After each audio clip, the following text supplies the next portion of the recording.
Awesome. So the question was Diesel Squeezel. So Diesel Squeezel, in my opinion, is like the strongest variation of all the guillotines.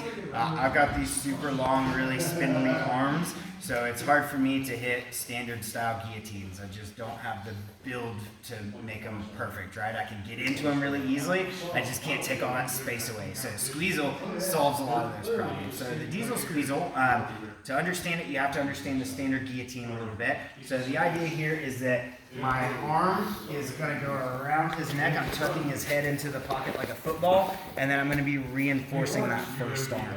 So I can finish in a lot of different ways, but generally I'm going to be driving into him where I can slide the knee across, throw my leg over, and then ideally we want to bring a high elbow into play to where he can't reach his arm over and trap me. So the finish for this, I suck my thumbs, I side crunch, and we get a good finish. But the Diesel Squeezel is very sneaky because our hand positioning is very different. So standard guillotine, head's underneath the arm, I reinforce that, I'm going high elbow, and then I'm trying to side crunch to take this triangle into this non-existent triangle. That's how we take the space away. So Diesel Squeezel works a little differently. Diesel Squeezel, same kind of deal. I still have his head underneath my armpit, but this time, instead of like my ribs kind of taking away one of the arteries, my second hand comes in just like a kind of like a no-gi Ezekiel choke style grip.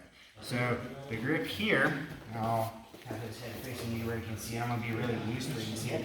As my arm goes underneath, I take this fist and I put it right in the front 45 of his neck. Then I'm reaching up and grabbing my own wrist. Now for the Squeezel finish, it's the same exact deal, but this fist is getting this artery very, very effectively.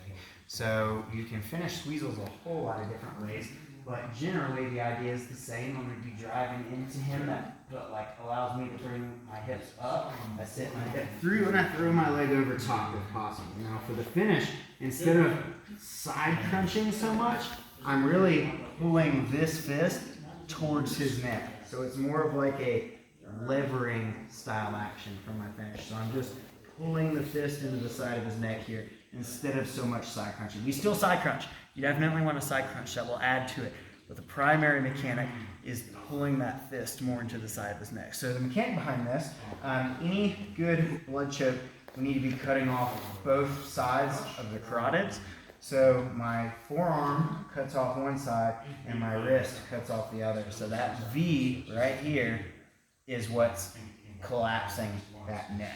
So really, really strong choke. The reason that I really advocate for Squeezels for anybody, no matter what your like arm structure, build, whatever it is, the defense for standard guillotines is nullified by the Squeezel.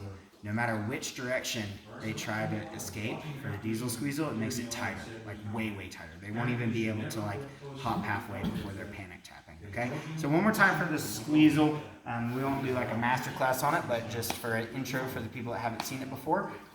So I get into my front headlock position. So I usually start with an arm over top of the arm here. Of course, I'm tripoded. This go around, I'm not tripoding so the camera can see me. So from here, I'm going to be hiking his head up under my armpit, and then this hand makes a fist, and it goes front 45 of his neck. So you actually have to drop your elbow in. You can't just, again, I can't choke hard stuff.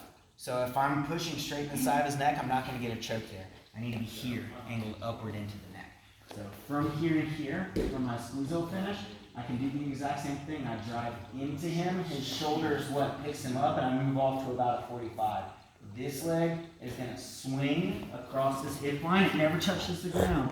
And then this leg slaps right over top of his back. I'm going to squeeze in and then side crunch, and we get really strong finishes from there. So Diesel Squeezel, it's kind of new-ish on the scene. People have been doing it for a long time, especially like catch wrestling, I think, is like has this choke in it from a long time ago. But it's kind of circling back into being in vogue. So it works really good for the people that are like in the know on it. It's the only kind of guillotine that I hit with any kind of regularity. And God knows I try. So try these Squeezels, see what you got on that. Ready? 1, 2, 3.